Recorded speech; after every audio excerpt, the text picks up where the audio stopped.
প্রধানমন্ত্রী নরেন্দ্র মোদী তিনি বক্তব্য রাখছেন, সরাসরি নজর রাখবো। के अवैध कब्जे में चला गया। पाकिस्तान ने आतंकवाद को हवा दी। State sponsored terrorism. साथियों, कश्मीर और देश को इतनी बड़ी कीमत चुकानी पड़ी, लेकिन फिर भी कांग्रेस हमेशा आतंकवाद के आगे नतमस्तक रही। साथियों, कांग्रेस ने सरदार साहब के विजन को भुला दिया, लेकिन हम नहीं भूले। 2014 के बाद देश ने एक बार फिर उनकी प्रेरणा से भरी फौलादी इच्छा शक्ति को देखा है। आज कश्मीर आर्टिकल 370 की जंजीरों को तोड़कर पूरी तरह मुख्य धारा से जुड़ चुका है। आज पाकिस्तान और आतंक के आकाओं को भी पता चला है कि भारत की असली ताकत क्या है। ऑपरेशन सिंदूर में पूरी दुनिया ने देखा है, आज अगर कोई भारत पर आंख उठाता है तो भारत घर में घुसकर मारता है।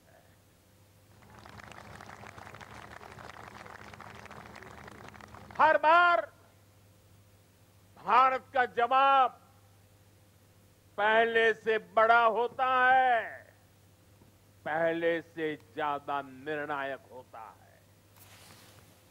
ये भारत के दुश्मनों के लिए एक संदेश भी है। ये लौह पुरुष सरदार पटेल का भारत है। ये अपनी सुरक्षा और सम्मान से कभी भी समझौता नहीं करता है। साथियों, राष्ट्रीय सुरक्षा को लेकर पिछले 11 साल में भारत की सबसे बड़ी सफलता है नक्सलवाद, माओवादी आतंक की कमर तोड़ना। 2014 से पहले हमारे देश में हालत ऐसी थी कि देश के भीतर, देश के बीचों बीच नक्सली माओवादी अपनी हुकूमत चलाते थे। नक्सली क्षेत्रों में देश का संविधान नहीं चलता था। पुलिस प्रशासन वहां काम नहीं कर पाता था। नक्सली खुलेआम नए नए फरमान जारी करते थे, सड़कें नहीं बनने देते थे, स्कूल, कॉलेज और हॉस्पिटल को बम से उड़ा दिया जाता था और शासन प्रशासन उनके आगे लाचार नजर आता था। साथियों, 2014 के बाद हमारी सरकार ने नक्सलवाद, माओवादी आतंक पर प्रचंड प्रहार किया। हमने शहरों में बैठे अर्बन नक्सलियों के समर्थकों, अर्बन नक्सलियों को भी किनारे लगाया। हमने वैचारिक लड़ाई भी जीती और नक्सलियों के गढ़ में जाकर उनसे मोर्चा लिया। इसका परिणाम आज देश के सामने है। 2014 के पहले देश के करीब 125 जिले माओवादी आतंक की चपेट में थे। आज ये संख्या केवल 11 बची है और उसमें भी सिर्फ 3 जिलों में ही नक्सलवाद अभी भी कुछ गंभीर रूप से हावी है। और आज मैं सरदार पटेल के सानिध्य में एकता नगर की इस धरती से पूरे देश को भरोसा दिलाता हूं, जब तक देश नक्सलवाद, माओवाद, उस आतंक से पूरी तरह मुक्त नहीं हो जाता, हम रुकने वाले नहीं हैं, चैन से बैठने वाले नहीं हैं। साथियों, आज देश की एकता और आंतरिक सुरक्षा को बहुत बड़ा खतरा घुसपैठियों से भी है। देश के भीतर दशकों से विदेशी घुसपैठिए वो देशवासियों के संसाधनों पर कब्जा करते रहे, डेमोग्राफी का संतुलन बिगाड़ते रहे, देश की एकता दांव पर लगाते रहे। लेकिन पुरानी सरकारें इतनी बड़ी समस्या पर आंख मूंदे रही। वोट बैंक की राजनीति के लिए राष्ट्र की सुरक्षा को जानबूझकर खतरे में डाला गया। अब पहली बार देश ने इस बड़े खतरे के खिलाफ भी निर्णायक लड़ाई लड़ने की ठानी है।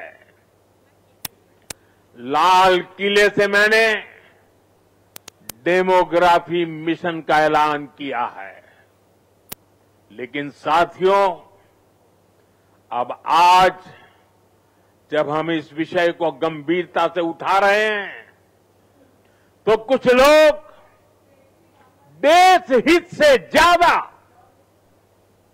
अपने स्वार्थ को ऊपर रख रहे हैं। ये लोग घुसपैठियों को अधिकार दिलाने के लिए राजनीतिक लड़ाई लड़ रहे हैं। इनको लगता है कि देश एक बार टूट गया, आगे भी टूटता रहे, इनको कोई फर्क नहीं पड़ता। जबकि सच्चाई ये है कि अगर देश की सुरक्षा और पहचान खतरे में आएगी, तो हर व्यक्ति खतरे में आएगा। इसलिए हमें आज राष्ट्रीय एकता दिवस पर फिर से संकल्प लेना है। हम भारत में रह रहे हर घुसपैठिए को बाहर निकाल करके ही रहेंगे। साथियों, जब हम लोकतंत्र में राष्ट्रीय एकता की बात करते हैं, तो इसका एक स्वरूप ये भी है कि हम विचारों की विविधता का सम्मान करें। लोकतंत्र में मतभेद स्वीकार्य है, मनभेद नहीं होना चाहिए। लेकिन विडंबना देखिए, आजादी के बाद जिन लोगों को देश ने दायित्व सौंपा, उन्हीं लोगों ने वी द पीपल की स्पिरिट की हत्या करने का प्रयास किया। उन्होंने अपनी सोच और विचारधारा से अलग हर व्यक्ति और संगठन का तिरस्कार किया, उसे डिस्क्रेडिट करने की कोशिश की। देश में राजनैतिक छुआछूत को एक कल्चर बना दिया गया था। हम सभी को पता है, कांग्रेस सरकारों में सरदार पटेल और उनकी लेगेसी के साथ क्या क्या हुआ है। इन लोगों ने बाबा साहब आंबेडकर के साथ जीते जी और उनके जाने के बाद भी क्या किया, नेताजी सुभाष चंद्र के साथ क्या किया।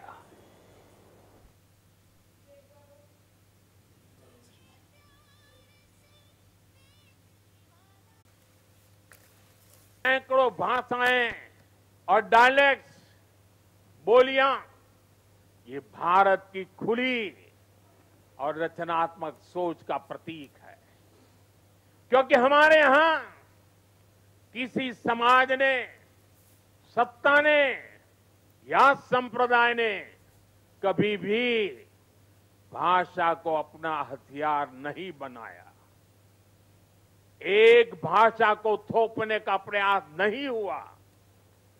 तभी भारत भाषाई विविधता की दृष्टि से विश्व का इतना समृद्ध राष्ट्र बना है। हमारी भाषाओं ने संगीत के अलग अलग सुरों की तरह हमारी पहचान को सशक्त बनाया है।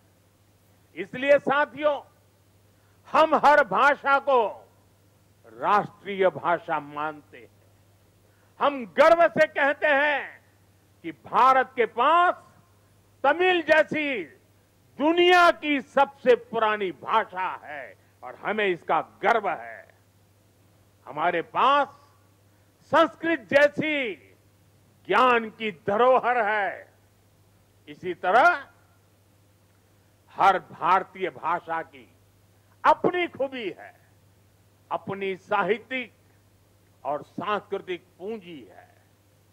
हम हर भारतीय भाषा को प्रमोट कर रहे हैं। करें और आगे बढ़े। भारत के लोग देश की दूसरी भाषाओं को भी जानें, उनसे सीखें। भाषाएं हमारी एकता की सूत्रधार बने। और ये एक दिन का काम नहीं है, ये निरंतर चलने वाला काम है, जिसकी जिम्मेदारी हम सबको मिलकर के उठानी है।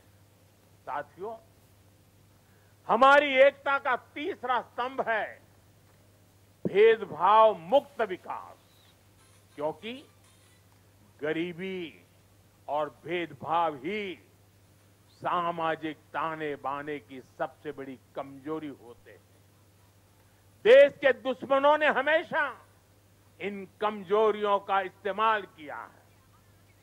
इसलिए सरदार साहब गरीबी के खिलाफ देश के लिए दीर्घकालिक योजना पर काम करना चाहते थे।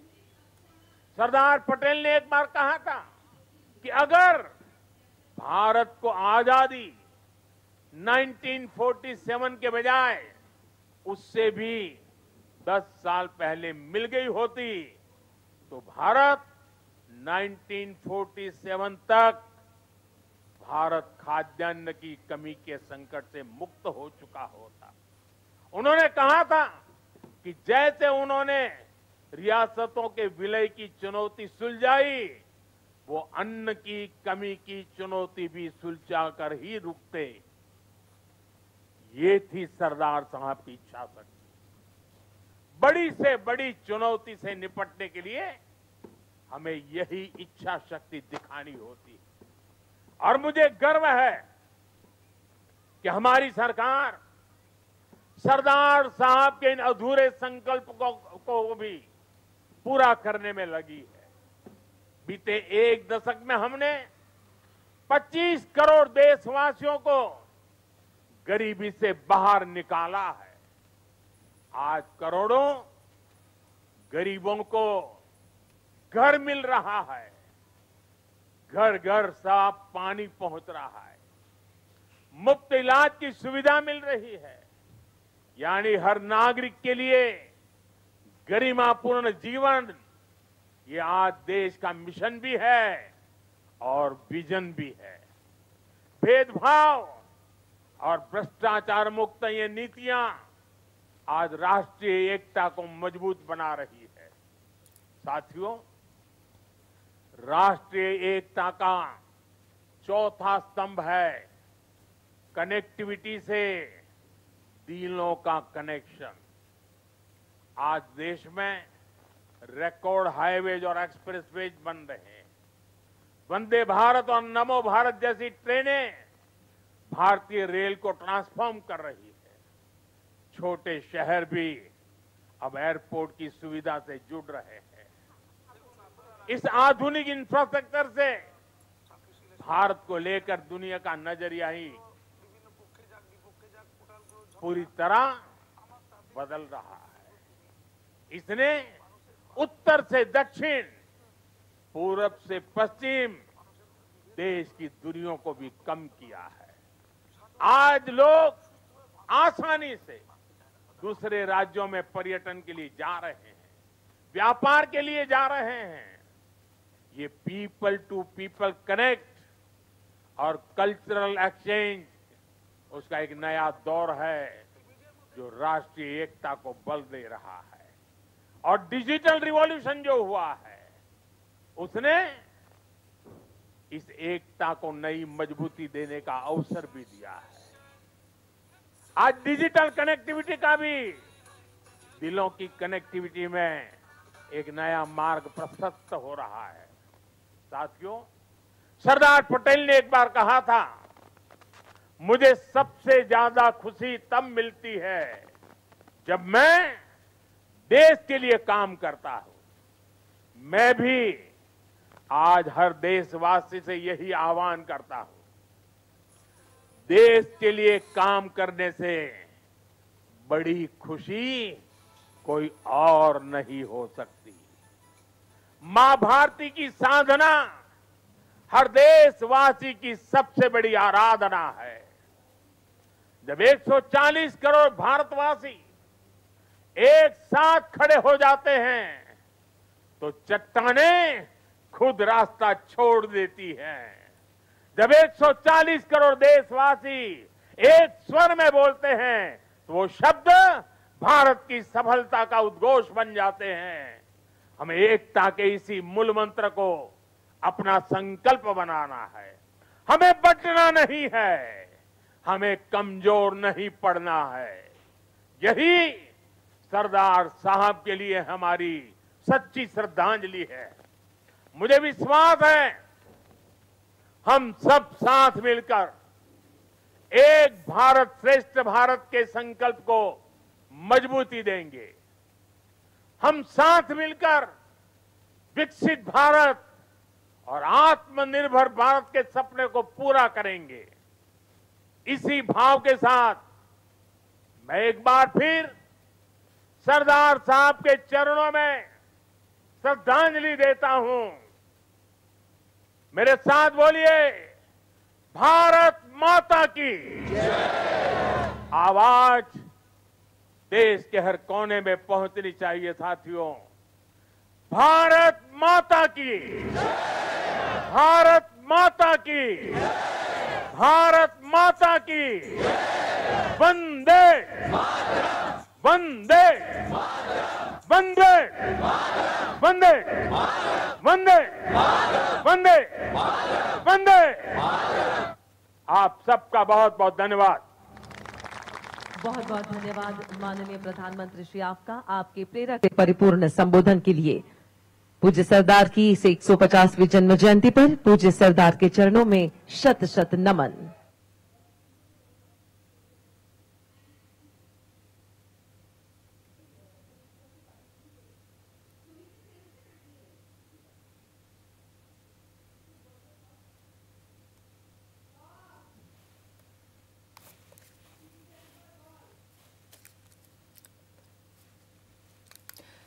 সর্দার বল্লভভাই প্যাটেলের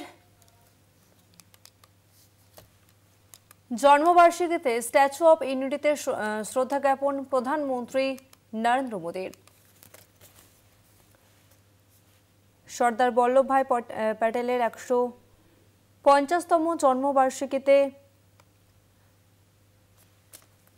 স্ট্যাচু অফ ইউনিটিতে শ্রদ্ধা জ্ঞাপন প্রধানমন্ত্রী নরেন্দ্র মোদীর।